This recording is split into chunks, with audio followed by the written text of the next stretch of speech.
Hello, it's that time of the year again. Depression time! Huzzah!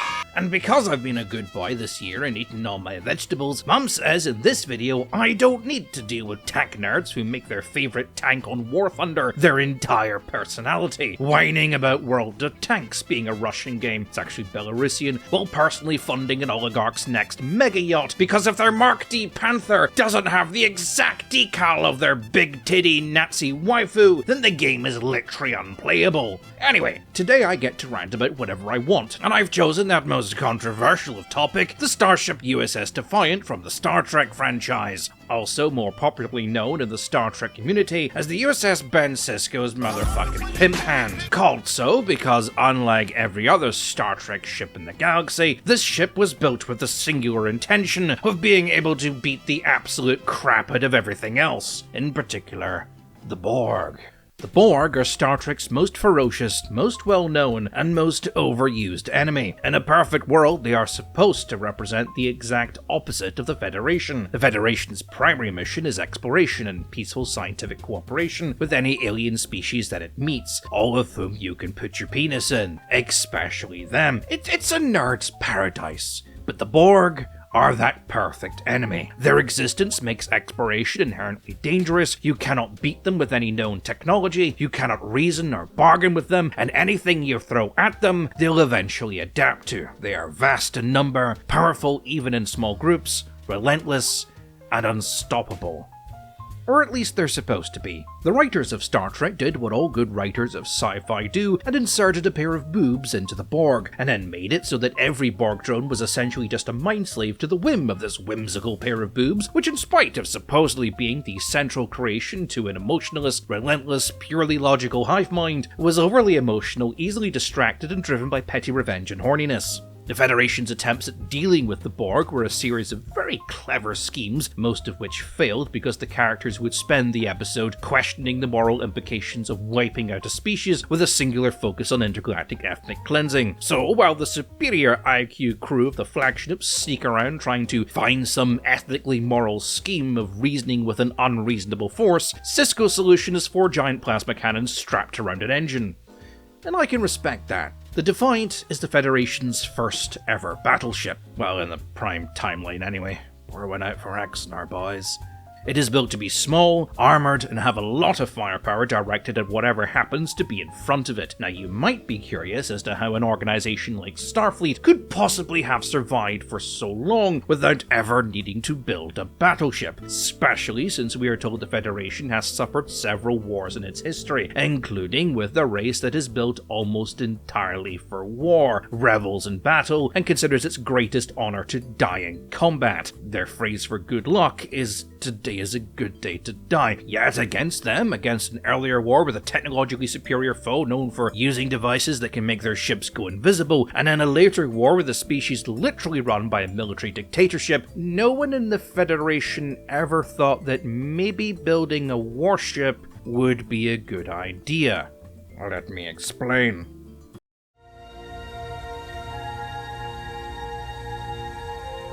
Space! The final frontier. Space is big. I mean, it's really, really big. I mean, imagine big. Now imagine even bigger. Well, space is bigger than that. Imagine, if you will, you were going for a drive. A long drive, if you will. But it could take you a couple of months, perhaps even a year to get where you are going, and there might not be anywhere to stop and pee along the way. So you gotta pack everything you need for that journey. And is your 1991 Honda Accord really going to cut it? I mean, how are you going to fit all the beer you need into the trunk and all the jars you need for piss? And are you really going to sleep in the backseat every night for a year? Well, not if you still want a spine by the time you get there. Space travel is a bit like that. Even at the ridiculous speeds of warp, getting anywhere takes forever, so having a tiny little ship built for combat isn't going to cut it. You want a place to sleep, you want a place to pee, watch porn, and eat something more interesting than dry ramen and Pop-Tarts. You also need a place to store it all. And what if you need to bring people with you? Well, now you need a bigger ship, more power, more systems, more stuff. And then what if you need to do something when you get there? Well, you need the stuff to do that as well, and then suddenly this is all getting very complicated. And what you eventually end up with is the Jupiter Mining Corporation's flagship, the Solar-class Red Dwarf, a ship 6 miles long with a crew of 11,000, 2,000 decks, 500 of which are just for cargo. And that's only designed to be in space for a couple of years. Anything bigger, we're talking Spaceball 1. Keep firing, assholes!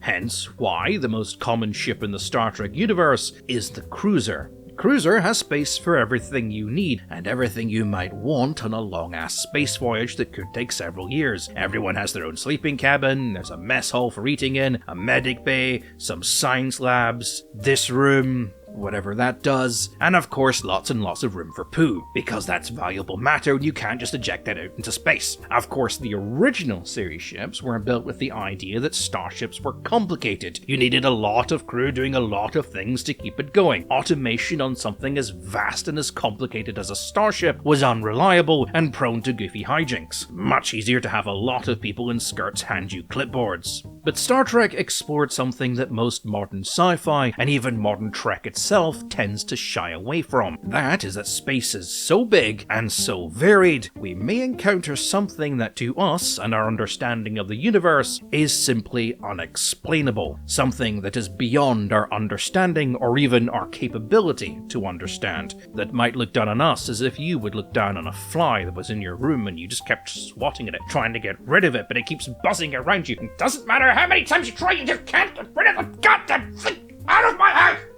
There is a term for that, which is cosmic horror, sometimes referred to as Lovecraftian horror. This idea that all our achievements, even as we enter an age where there is no inequality or hunger or injustice, where we have reached the pinnacle of human civilization and hold hands with countless species as we reach out to explore the stars, that we could be ended by something performing an action which to them would merely be the equivalent of accidentally stepping on a snail. All our achievements, all our history, everything we struggled for and fought for, everything we were, everything we could have been, going completely unrecorded by history and unnoticed by its occupants, ended by something who did not comprehend the full majesty of its actions, nor did it care. Star Trek faces those kinds of horrors. A particular episode that sticks in the mind is a Season 2 episode called When Silence Has Lease, when the Enterprise gets captured by what appears to be a nebula, but is in fact a creature that exists in a gaseous form. Look, special effects on the TV show budget.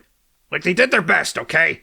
It toys with the minds of those on board, eventually killing one of the crew and threatening to kill half of those on board, not out of malice, but purely out of curiosity of what death is, and its eagerness to observe something it has never encountered before. There are a lot of examples in Star Trek lore that follow this. The Doomsday Machine, the Crystalline Entity, the Q Continuum, etc., etc. But we see the ultimate conclusion of this in perhaps what is regarded the single greatest episode in Star Trek history, The Inner Light, where an alien probe attacks the mind of Picard and forces him to live a lifetime as an iron worker in a village on a planet that is living out its final years due to their sun about to go supernova. Picard, upon realizing what is happening, is forced to watch his children and his grandchildren grow up in a world where there is no future. The final act is Picard watching the very probe which is forcing him to live through this experience be launched into space. The episode ends with Picard waking back up, and in spite of maybe living 50 years in this life, a total of 25 minutes have passed. And after tracing the probe back to its origin point, they realize the sun in this system went nova over 1,000 years ago. An entire species, a culture, an existence, all of its history, wiped out through no fault of their own. Only the chance that they evolved right at the end of their sun's natural life, with nothing to have ever noticed them left to remain had it not been for this one probe. Some Star Trek fans still tear up when they hear the music from this episode.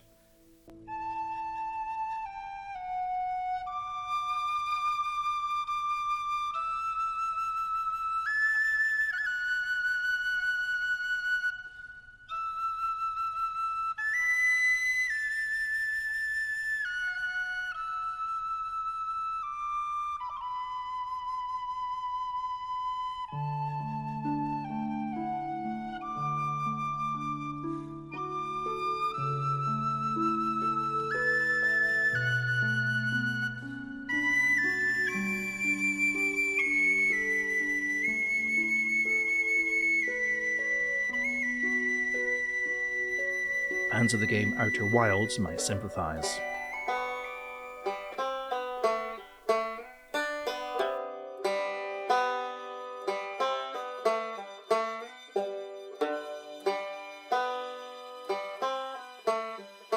In an interesting way, we get to see the reverse of this in a Season 1 episode called Home Soil, in which a series of malfunctions aboard a terraforming station lead to the discovery of a life form living within a thin layer of water beneath the sand of the planet, and that by terraforming the planet, they had been accidentally killing this life form. And had that life form not figured out how to take control of the station's equipment, its passing would have gone entirely unnoticed. This element of knowing the vastness of space and its uncaring nature, and the willingness of humanity to wander into the void without fear, building on its desire to explore and improve themselves as opposed to retreating back into the paranoia, and building on the fear of needing to protect oneself by becoming increasingly militant and hostile like so many other species around it, leads on to, okay, you know what, I know I'm on my 7th tangent here, but hear me out. Star Trek Enterprise was a fucking catastrophe of mediocrity. Okay, let me explain Enterprise first, because for a lot of the fans, until we get to New Trek, Enterprise has always been that special part of the franchise that carried the most amount of pain for the fans. Enterprise was an ambitious project, coming just a few months after Voyager's satisfying conclusion. It was not the continuation of the Star Trek timeline, but a prequel to it, set 100 years before the original series, in an era before the Federation, where Starfleet was first exploring the galaxy around it. Fans were excited,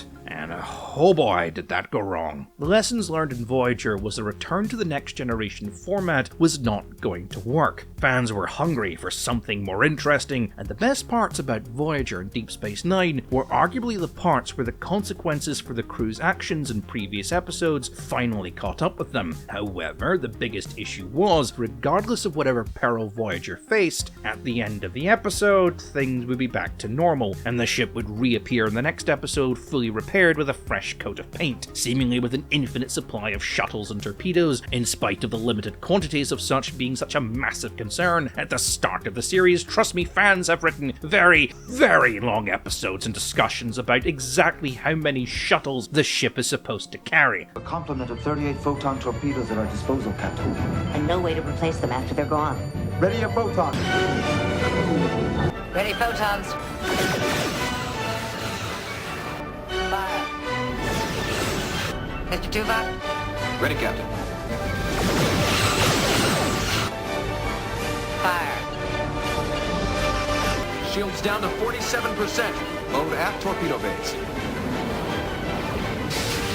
Something the writers addressed when they added in the Delta Flyer, a magical super shuttle that can do whatever the plot requires of it. Enterprise was pitched as being the answer to it, a show where the consequences of one episode carried on to the next, where the next episode would begin with the Enterprise still carrying the battle scars of the previous episode, and where the concerns and actions of the crew would have far-reaching series-long consequences.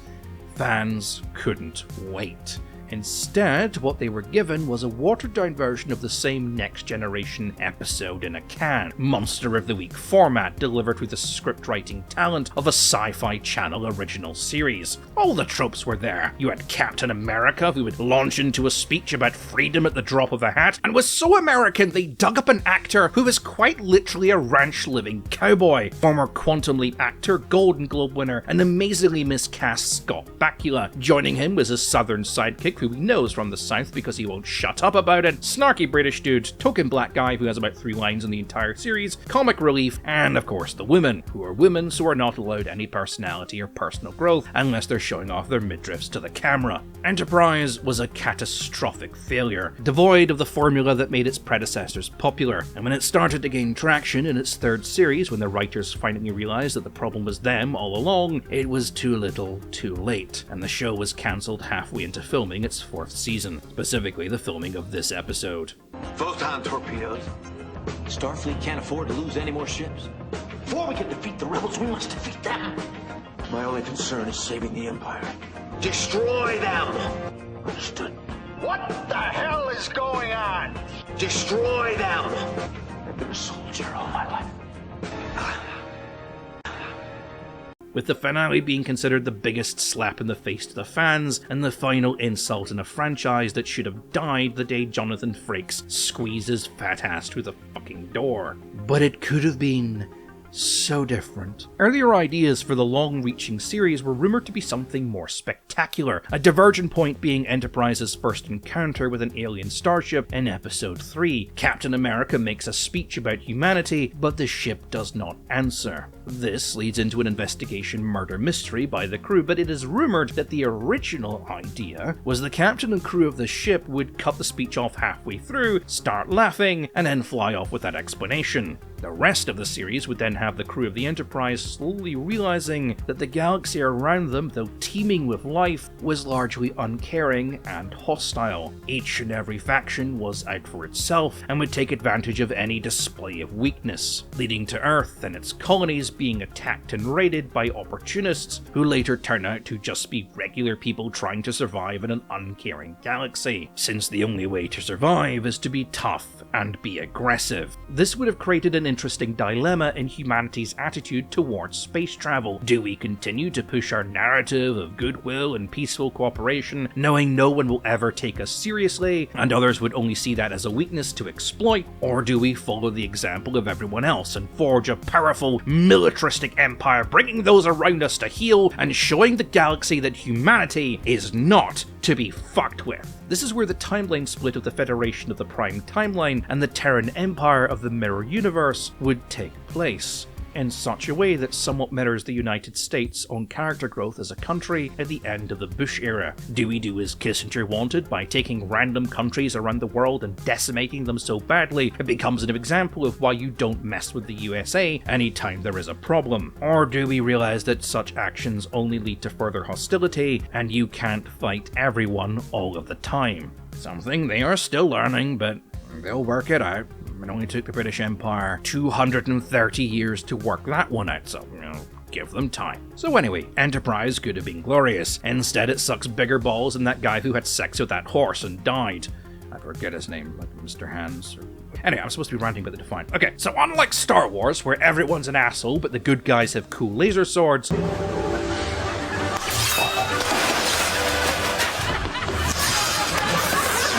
Star Trek embraces the idea that when they fly out into space, they could meet a creature that has powers equivalent to that of a god. And that isn't anything unusual. That's just Tuesday. So how do you build a ship that is capable of existing in a universe like that? In Star Wars, the backbone of the Imperial Navy is the Star Destroyer. The Star Destroyer has a simple function. It is designed to be able to fire all of its guns forward. It is a big, powerful ship. Sure, it has hangars, it has medical bays, and even science labs, but its main function is to show up and kick ass. It is built to take on any other ship it could reasonably be expected to encounter and win. But beyond that, its functionality is rather limited. I mean, you couldn't send a Star Destroyer to colonize a planet, or build an outpost, or evacuate one, or help cure a plague. I mean, the Imperials prefer to use much more specialized ships for that sort of thing. Okay, I can hear you typing in the comments that Star Destroyers can absolutely do all of those things. Listen, Sweaty, you want to explain to me why the Imperials were running around with about 40,000 different variants of every ship ever made? That are people, serious professionals, with 1,000-mile stares accurately cataloguing and recording every single TIE fighter variant in existence, of which there are currently about 50, and some proclaim to be even more, depending on if or not you count things like TIE Walkers and TIE Tanks as TIE Fighters. Yes, those exist, and yes, they are as dumb as they look. You don't need to do that if you have a functional do-everything ship as the backbone of your navy. The Imperials could only dream to match the practicality of the Acclamator.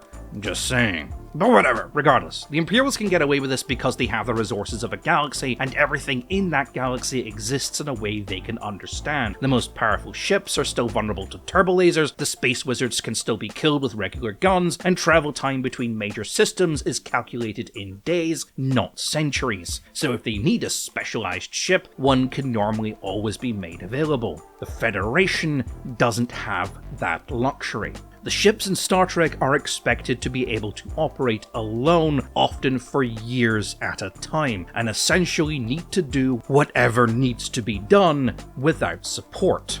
Build stuff, mine stuff, launch probes, do science. I like science. Fight pirates, transport huge quantities of stuff around, host delegations, set up minefields, close rifts in space-time. A Federation ship can basically do it all, and when needs be, it can kick the absolute ass out of anything. Though Star Wars fans have always envisioned the technology gap between the two series would always favour the Star Wars factions, the ships in Star Trek are ungodly powerful. Like, these things can and have killed gods. The big brain boys of Warhammer 40k might think it's the pinnacle of badassery to strap thousands of cannons to cathedrals and fly them through hell, but that is nothing compared to the power of one Galaxy-class starship, whose phased plasma weapons can reignite the sun. There are no X-Wing-like fighter ships in Star Trek, with very few exceptions like these Peregrine fighters, which are the size of a passenger jet and were originally built as postal vans, because if you don't have something capable of matching that power, you're basically fucked. And to put that in perspective, the Romulan B-class warbird known as the Derricks is over 1,000 meters in length and is powered by a miniature black hole. And that is still not the most powerful ship in the canon. Hi, it's post-production Laserpig here. I'm just going to get this out of the way now because I can hear the comments in my sleep. Yes, there are X-Wing-like little fighters in Star Trek. In fact, some of the more eagle-eyed viewers may have noticed in some of the footage of Star Trek Online I'm playing in the background, my ship of choice is the Atlas Dreadnought, which has the function that allows you to launch little tiny fighter shuttles. Look, the relationship Star Trek has to fighters like this is complicated and never explained in the best of detail. Sometimes they just show up because, well, it's sci-fi, and sci-fi has to have little fighter aircraft firing little lasers because, well, that's what they taught me at media management school. Are you not satisfied, nerds? I mean, yes, okay, it doesn't make sense in Star Trek because, well, battles in Star Wars are based on Air Force battles, so you have carriers and you have fighters and bombers and big battleships firing at long range, and Star Trek battles are closer to naval warfare. And this would be like a scene in Master and Commander where Russell Crowe orders the launch of a number of tiny little rowboats with little cannons strapped to the front. Hilarious, but not exactly practical. Fighters really shouldn't exist in Star Trek, but like everything, when the writer demands it, they show up, and somehow are practical to use versus something which can one-shot a frigate with pinpoint accuracy. Like, this kind of stuff is just going to happen in Star Trek lore, and you just kind of have to roll with it. The Federation exists in a galaxy where they are frequently expected to have to fight gods, and can do it in a ship that also contains a swimming pool, luxury apartments for all the crew, and can fire beams of polarized energy that can disrupt space-time. And they can do it without being a whiny bitch about it. The reason the Federation has never built a battleship is quite simply, they've never needed to.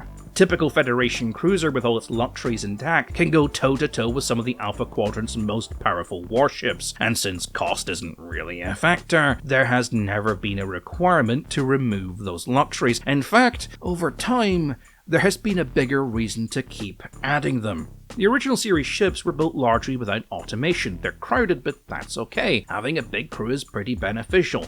The Constitution is expected to take damage and deal with it. It has backups to backups and backups to those backups. It's pretty rugged as starships go, and that massive crew can be turned to damage control and effectively repair most ship functions on the fly and keep her in the fight. The next evolution of ships is the Excelsior. Okay, things are a bit more stylish now, but everything is basically the same. Excelsiors are functional to a T. There's almost nothing that can really go wrong with them that cannot be fixed by a couple of guys and a spanner, or by taking the computer chips out and turning them around. But this is where Starfleet hits a snag. See, they're visiting countless worlds, many of whom have never met an alien species before, and they are trying to fly the flag of peace. We are the Federation, they say, a big collective of alien species who work together in peace and harmony. We're not here to conquer and destroy. In fact, we always look for the more peaceful solution. Let me show you our ship. And then they bring you on board this incredibly heavily armed starship with its narrow corridors and its military-like crew barracks and its multiple bulkheads and defensive systems and its heavily armed crew, all wearing matching stuffy bright red British imperialist cardigans. And you think, well, this kind of looks like a warship.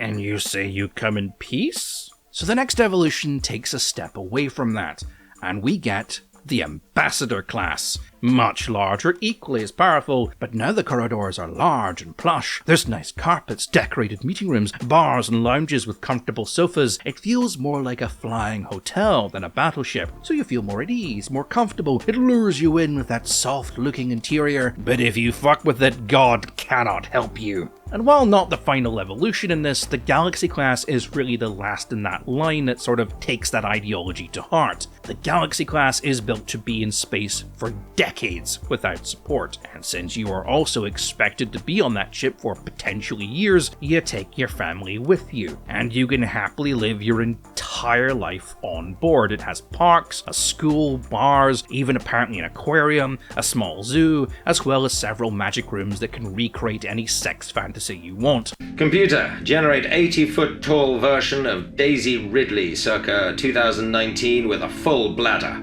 Generate lawn chair and a set of goggles. Increase my olfactory sense by 5,000%. Disengage safety protocols and run program. And it can fire a beam with the power of a supernova onto a postage stamp 186,000 miles away. Dear Christ. The civilizations which have threatened the Federation typically fall into two categories. Ones that can match the Federation in terms of raw firepower, in which point they have been basically beaten into a stalemate, and the ones that can't. And those only exist because the Federation prefers the peaceful solution. And after seeing half your forces wiped out by a man sipping tea on what is effectively a cruise ship, you're pretty much happy to accept whatever terms the Federation throw at you. Even those in the technical rare third category, that once had the Federation almost beat, like the Dominion, were eventually beaten back. Because the gods intervened. Because they know better. The sheer size of the Dominion fleet and its capability to replace losses at a rapid rate forced the Federation to push in older models of Starship with disastrous effects. When the Dominion encountered the larger, more powerful ships, they operated just to ram them. But even with better technology, more powerful starships, and endless waves of clone troopers built entirely for war and controlled by a race of shape-shifting, hyper-intelligent beings, was no match for the power of friendship. And when the Federation befriends a group of omnipotent beings that magic away half your armada, it might be time to reconsider your options. This brings us back to the Borg. The Borg's main strength is not hyper-powerful warships or an infinite waves of mooks to do their bidding, though they do have both. It is the fact that they can adapt to whatever weapons you fire at them, and not just adapt, but basically become immune to.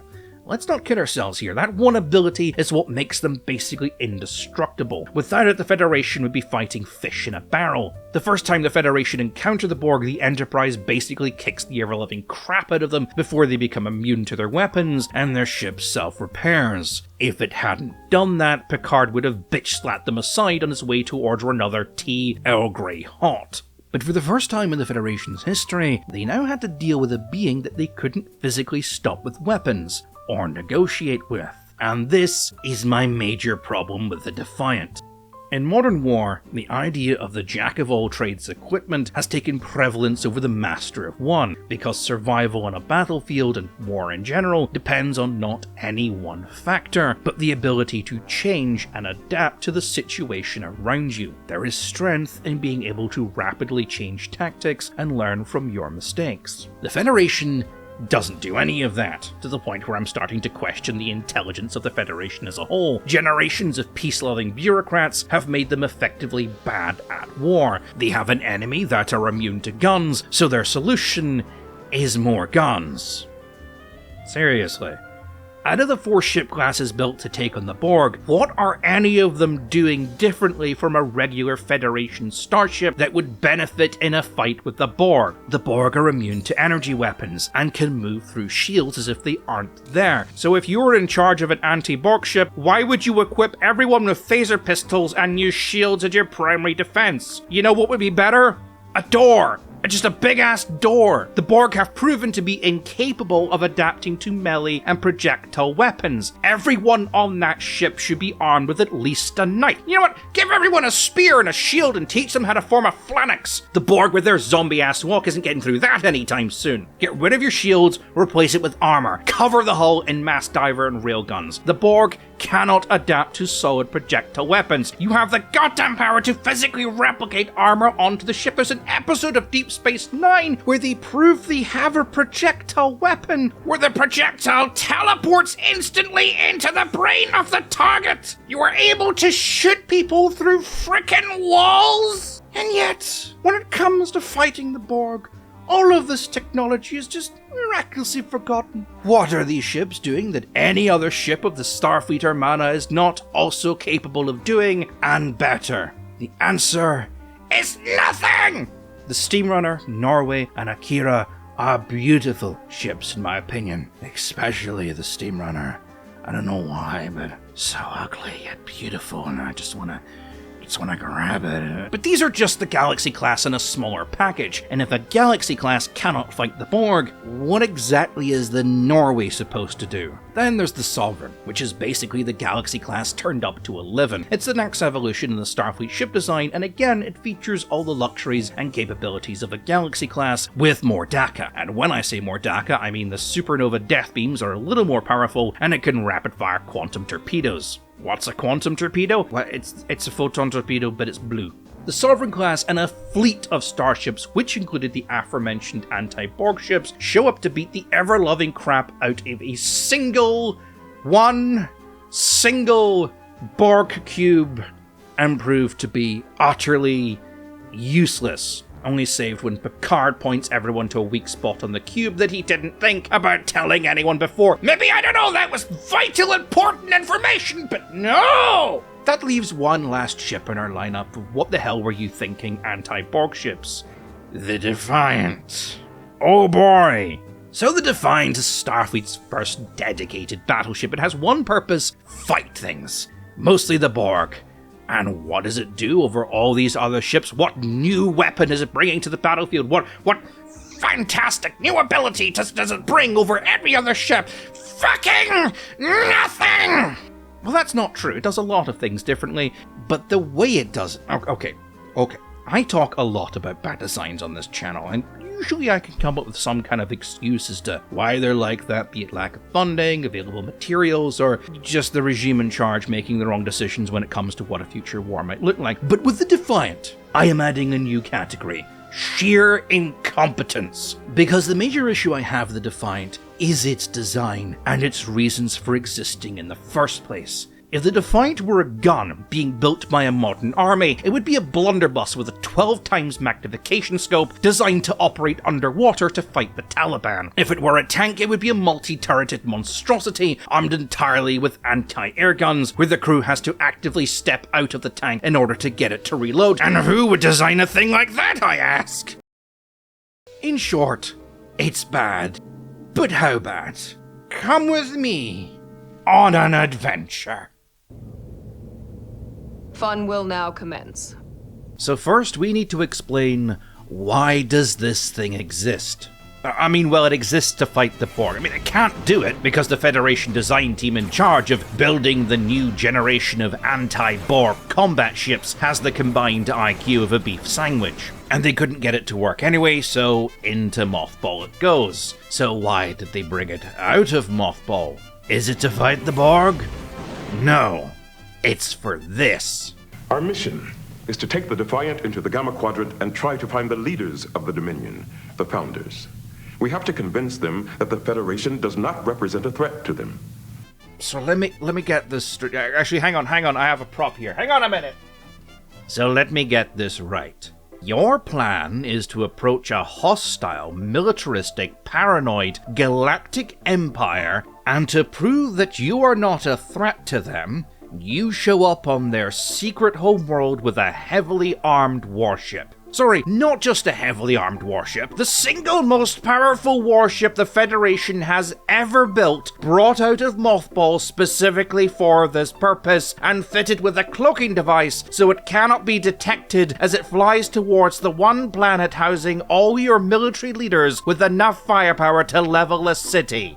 And you're telling me that you are completely sane? I'm sorry, this flies in the face of all the established logic of ship progression that I've just spent the past half hour explaining to you. The Excelsior is an intimidating battleship-like design which hampered negotiations of peaceful coexistence with other races because, well, you can't negotiate on board a battleship and not feel intimidated. So ship design starts to take away from that. You make people feel comfortable. If you want to make friends, you take them to a fancy hotel with fruity drinks that have weird names. Not to the dining hall of a submarine surrounded by armed guards. And for some reason, Sisko, the person considered not only the most badass but one of the greatest captains in the canon by fans, decided to bring the peace delegation on board an even smaller, even more powerful, even more intimidating warship.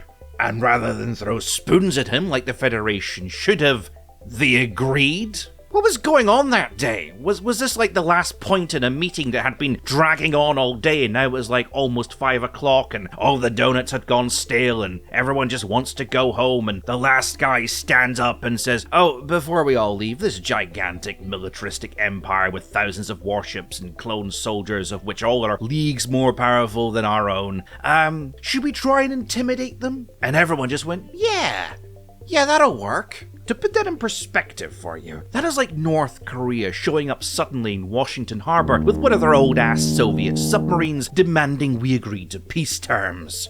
Do you honestly think that is going to work? What were they thinking? Also, some design flaws cropped up during the ship's shakedown cruise, so Starfleet decided to abandon the project. Now, before we begin, I should address the elephant in the room. How big is the Defiant? This may seem like a simple answer, but the reality is, we just don't know.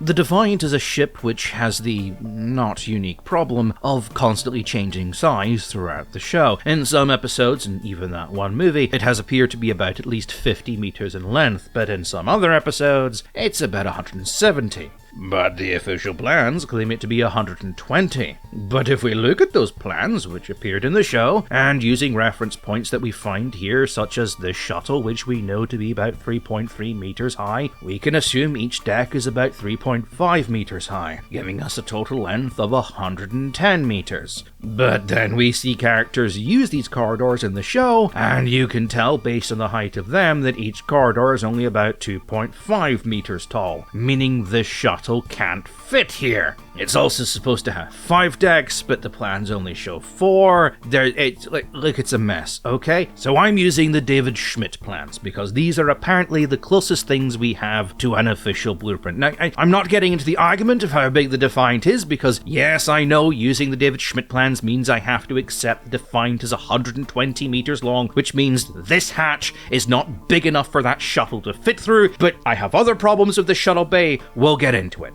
Now, in the interest of fairness, I've decided to compare the Defiant's design philosophy to that of a modern warship, and the warship I have chosen is the USS Iowa from the Second World War. You may question why I've decided this ship specifically, and that's because I think it's funny. Regardless of all the major and obvious differences between the two, the Iowa is a ship of war. It's not the greatest battleship ever built, sorry Iowa fans, but it was one of the best battleships the Americans ever fielded, and as far as World War II battleship designs go, it's pretty damn good. It incorporates a lot of what you'd expect in the design of a battleship, and it's built on the experiences of naval combat, not just from the American perspective, but from other ideas incorporated into the battleships of other nations as the philosophy of naval warfare changed.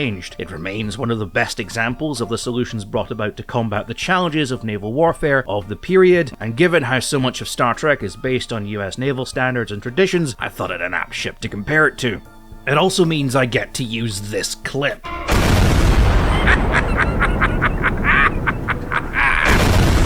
yeah! With that in mind, I want to talk about bunk beds.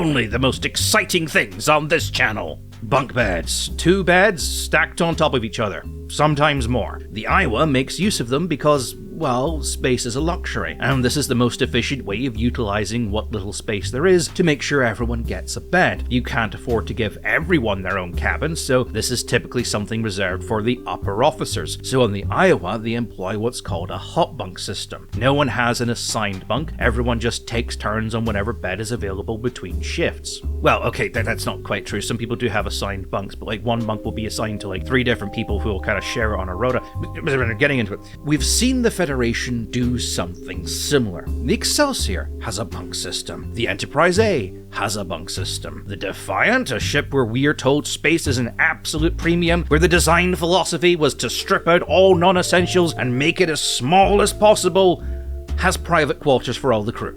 Okay, that's not technically true. Everyone has to share a room with someone else, and the rooms are small, and these are technically bunk beds.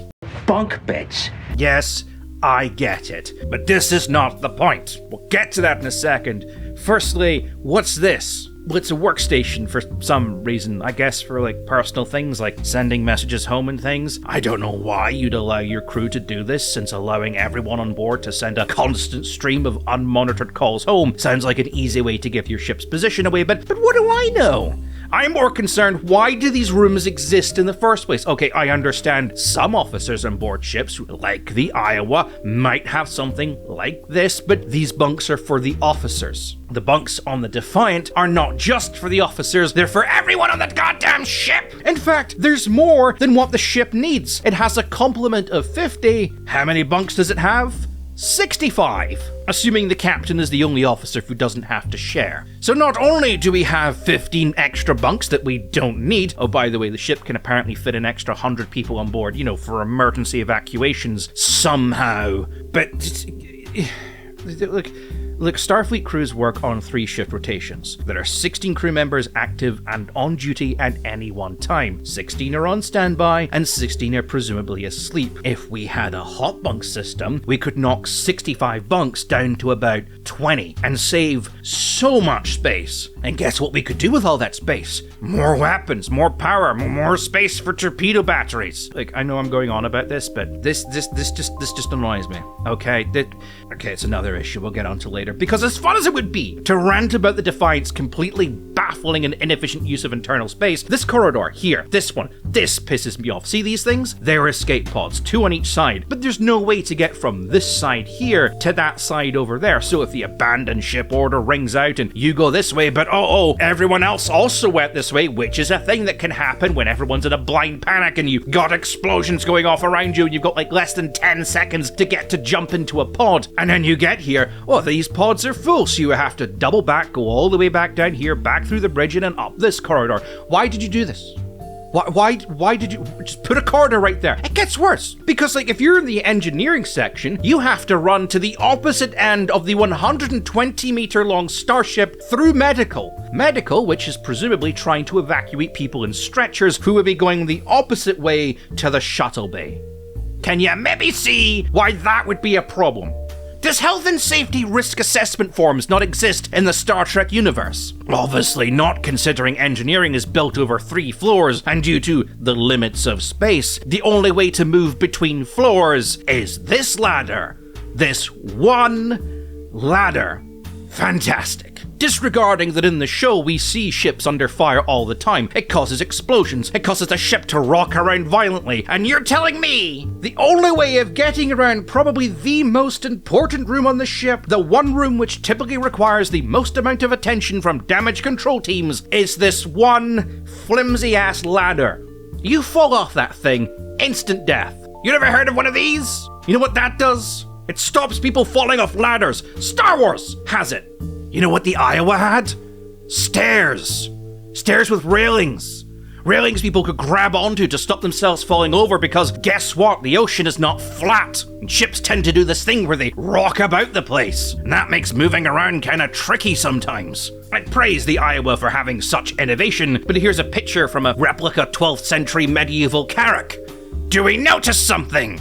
hey, you know warp nacelles? These highly unstable, quite explosive things that leak plasma everywhere if they get damaged, that we keep on big long pylons really far away from the rest of the ship so that when the inevitable happens, it doesn't, oh I don't know, set the ship on fire or melt the skin off the crew. Yeah, let's put them right next to the hull. In fact, let's put them inside the hull. Do you think there's maybe some safety concerns? I mean, this is a combat ship. Its job is to be under fire. It's going to take damage. These things are going to be damaged. Oh, it's fine, it's fine, it's fine. We've also strapped all the weapons to them. Hi USS Iowa, we really love the design of your warship, but just to increase efficiency, we've decided to put the fuel tanks right next to the ammunition storage and then strap them to either side of the hull. It's fine, we've armored them. Oh, but it gets worse. This bit at the front? Now, some claim that's a launchable warhead, which I have my own thoughts about, because there's no way Starfleet would be that stupid. They are that stupid. They are that stupid, it's a warhead. Hey Iowa, we've decided you don't have enough firepower, so we've strapped this comedically large cruise missile to your bow. Also, we've put all your radar components and spare binoculars in the missile. What could possibly go wrong? Yes, this is a detachable warhead, which also contains all the sensor equipment for the ship. Because why wouldn't it? If you think I'm lying, it carries several antimatter warheads inside and an entire torpedo battery. The ship has 2 other torpedo batteries quite sensibly located on the rear side, which utilizes this little trolley rail system to bring the torpedoes forward, which avoids things like the magazines being in an exposed position, because obviously this is an attack ship and all the guns are positioned forward. So if it's going to be attacking something, it's going to have its front facing the enemy. So by that logic, and feel free to correct me if you think I'm wrong, but the front bit is probably the bit that's going to be taking all the damage. So why would you put a massive explosive right on the front? Hey Iowa, we've decided you're just not exciting enough, so we've just made the front part of your ship a gigantic bomb. Now don't worry, it comes off and you shoot the front part of it at your enemy. Yes, that bit has all your sensor and radar equipment, and yes, there's some risk to keeping a fuckload of explosive in your bow, but we think it'd be really cool. What's that? You don't think it's a good idea? Well, don't worry, because we've also put all your rangefinder equipment in there too. That's right, this warhead also contains the targeting array for all the weapons. If you lose this, not only can the Defiant not see, it also cannot fire its guns. What could go wrong? Oh, it's also an escape pod, by the way.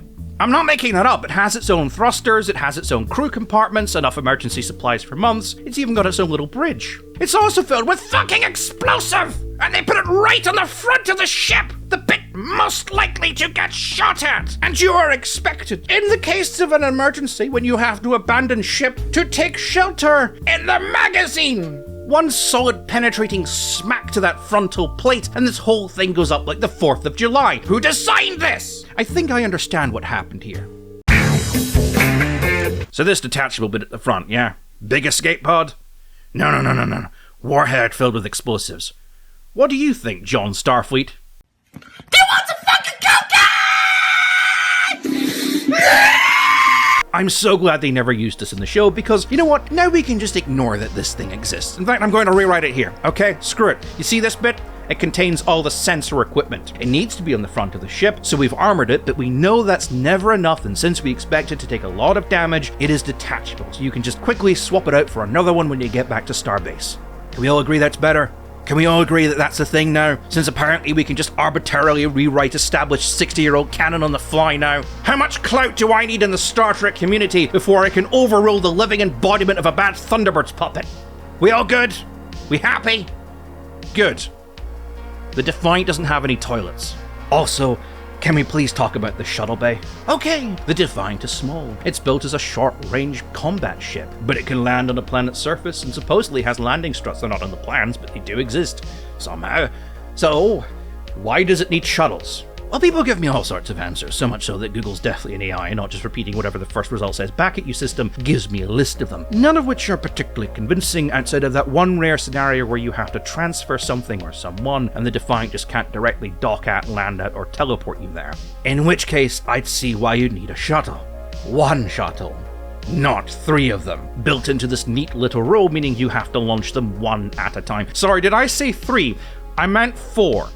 Plus the 2 worker bees. Good news. Now the bees, great idea. These exist to facilitate emergency repairs on the exterior. This is a combat ship. Getting damage is expected. So having a couple of these on board, fantastic idea. But then there is this surprise fourth shuttle down here. It just kind of juts awkwardly out the side. Actually, that's perfect. Why can't you just have that? Have a nice little shuttle tucked away, very efficient, very useful, instead of taking up almost your entire internal space with this elaborate chain launch system for 3 shuttles you don't need and never use. Alright, I think they use them once. Take that space, make the med bay bigger. You know, big starships get away with having small med bays because they basically only have to deal with general day-to-day health issues. If you need more space, you have the option of turning one of the cargo bays into a tria center. The Defiant doesn't have a cargo bay. You do not have that option. You're also dealing with combat wounds. Why do you only have 3 beds and half your space is taken up with a lab? You know, the labs that you're not supposed to have? The medical database is practically non-existent. I've downloaded as many of my files from the station as I can, but this ship simply wasn't designed to handle many casualties.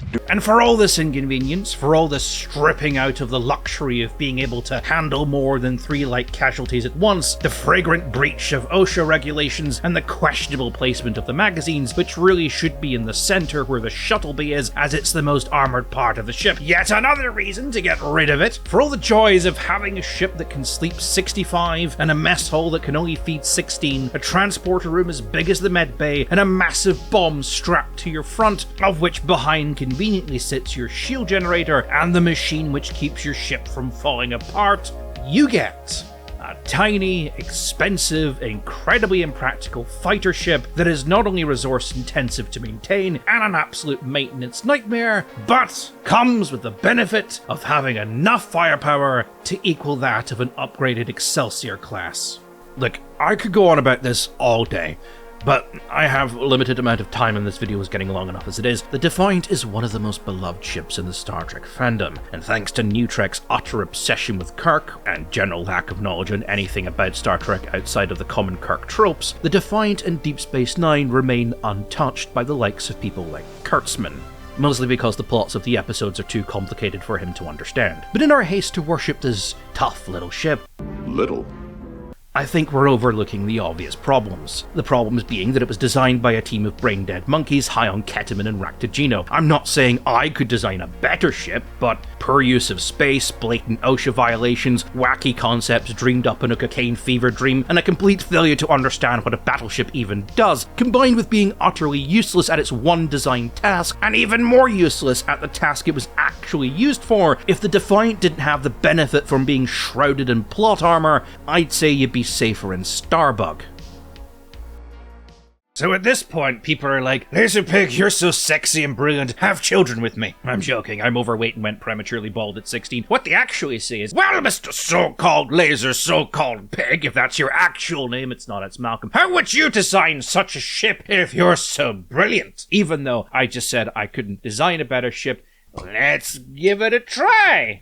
Why the fuck not? The problem is, and yes, I know nerds tend to use the Nebula excuse to wave off the Defiant's many flaws. Oh, it's built for multi-missions so it can adapt, and shut up! That is the exact problem! It was built as a short-range, single-mission combat ship, but it was designed like a starship. Like the Federation design team, when designing it, started with everything they thought a starship should have. Cabins, shuttle bays, mess halls, etc., etc., and then removed all the things they thought it didn't need, or science labs, and families, and luxury things, because it's a combat ship, guys. But they've kept all this added bloat weight because, in their mind, for some reason, it still has to be a functioning starship. It still has to fulfill that multi-mission role in case this single-mission ship needs to do something else, other than blow up whatever's in front of it. Oh, it needs to have 65 cabins in case it needs to take on extra crew. To do what? The reality is, we're approaching the problem the wrong way. Why does the Defiant need to be a starship? Okay, this might be a stretch here.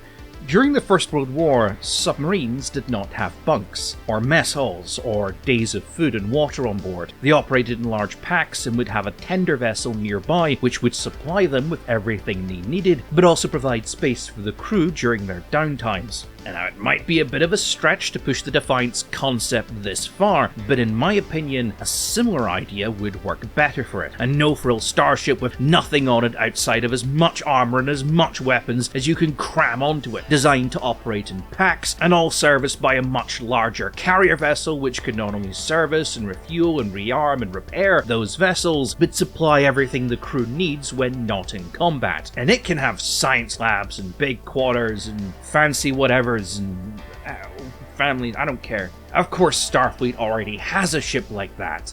It's called the Saber, which I would put forward as an overall better designed ship, with the problem it also has shuttle bays. Take those off, put more cannons on it, job done. But of course, that's all good and well if you look at the Star Trek universe in terms of how an actual military would function. Star Trek is not a real-world military, it's a TV show. And TV shows require a different form of logic. Season 1 of Deep Space Nine was a risk. It is a concept that took a serious diversion away from the next generation and received a lot of complaints because of it. Fans during those early days argued that this wasn't Star Trek. We had a wormhole open up and an entire new section of the galaxy to explore, and rather than go off and explore it, we, the audience, were left behind on this Star Trek-themed soap opera. The Defiant was an attempt by the writers to correct that, by giving the DS9 crew a means to leave the station on a ship for wacky Star Trek adventures. And this was originally envisioned as just a big shuttle. Okay, it didn't look like that. Okay, I couldn't resist. Sorry, it actually looked like this. But canonically, the viewers had just watched the Dominion destroy a Galaxy-class starship without much effort, and the idea that the Federation's frontline defense force would be headed by shuttlecraft was nonsensical. So something with a little more teeth was proposed. This fit in with the writers, who really wanted to have more intense action and battle scenes, so the Defiant's only real requirement was it be small, armed to the teeth, and look cool when it roared past the camera. Mission achieved. But when you read the behind-the-scenes stuff about the Defiant, everyone is just too excited at the idea of getting to design a ship with the cool factor that certain elements tend to get blurred. And as a result, we end up with a ship that is triumphantly badass in concept, but an utter disaster in any practical sense. It never needed to make sense. All it needed to do was make a bunch of nerds go woo. But the reality is, as I've spent the first half hour of this video trying to explain, you can't just have a combat ship, because a just combat ship cannot survive in the Star Trek universe. If you want to go around having wacky TV-friendly Star Trek adventures, then it needs to be a do-everything ship, like the Delta Flyer or the Sonic Screwdriver. It needs to be able to do whatever the plot requires of it, which in many cases means it has to be severely flawed. If the ship is too functional, if it's too practical, if it takes into account everything that could go wrong and plans for contingencies like actual naval vessels, then it becomes boring. If problems happen and they just fix it, where's the drama? Where's the excitement? Where's the show? So you need to send an inexperienced crew captained by a man who has never captained a starship before into the unknown to perform a delicate ambassadorial mission on board a prototype starship that is as deeply flawed as the whole planet itself. Because if the crew were competent, if the ship were perfect, then there's no adventure. And I, having sat here for an hour trying to explain why I hate this ship so much, don't know how to conclude a video where I have to admit the Defiant sucks, because Star Trek is a TV show. So instead, I'll end on a final tangent, if I may. It's a bit of a weird tangent and possibly a little bit of a hot take, assuming I have any credibility left in the Star Trek community and haven't already been smited down by the hand of Stuart Foley. I wish to propose a rather meek defense of the Borg Queen. I know, hear me out, okay? The thing is, there's this thing in the world called military logic. Now, if you type military logic into Google, what you'll end up with is a lot of very complicated explanations that like using big words like critical, strategical, conditioning, blah blah blah blah blah. Ignore it. Military logic is, well, okay, if you're playing a video game, say for example some World War II shooter, and you're advancing on this town, what is the first thing you do? Well, you take out your binoculars and you look at the top of the church spire. Why? Because there's a sniper up there. There's always a sniper in the church tower, because it's the best place for a sniper to be, and now that sniper is dead. But what if there's no sniper in the tower? What if the sniper is somewhere else? Well, that, in a nutshell, is military logic. If you are always logical, if you always do exactly what is the best and most logical thing you can do in any situation, you become predictable. And in war, if you become predictable, you die. So have you ever heard of the idiot at the table theory? Okay, this is a bit of a barman statement, but bear with me. The idea goes that top generals will invite a junior officer, typically of low potential with not much intelligence, to top-level briefs, where they discuss war plans and will be directly asked their opinion. Because if an idiot can work out your battle plan, you can bet your enemy has already worked out what it is and is preparing defenses against it. But on the other hand, sometimes their plan is just so stupid that it might actually work. Some people are too smart for their own good and will miss things that a stupid person will find obvious. It's a strange phenomenon that I'm sure has some clever names, but I don't know what it is.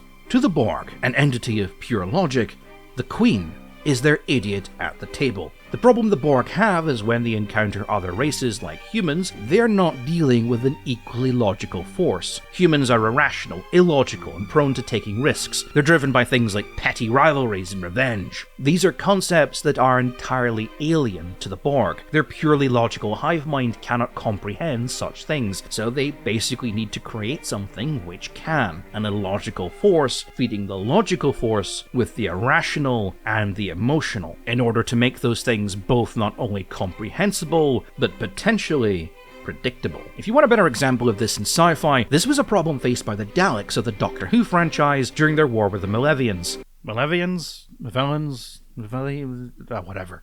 Two purely logical races driven by massive battle computers which could calculate billions of possibilities and create strategies, but only ever chose the option which guaranteed the most success, thus making their strategy effortlessly predictable to the opposing computer, resulting in a perfect stalemate. The Daleks solved this problem by bringing in Davros, their creator, a being that, though hyper-intelligent, was, by the Daleks' own definition, flawed, and thus could think in the ways that the Malevian battle computer could not comprehend, which gave them the edge. The Queen is basically that. Yeah, she's weird and horny and it makes no sense why she would be the leader of a race devoted to logical perfection, but her flaws is what give the Borg the ability to think when faced by races who do not operate in the most logical way. My name's been Laserpig.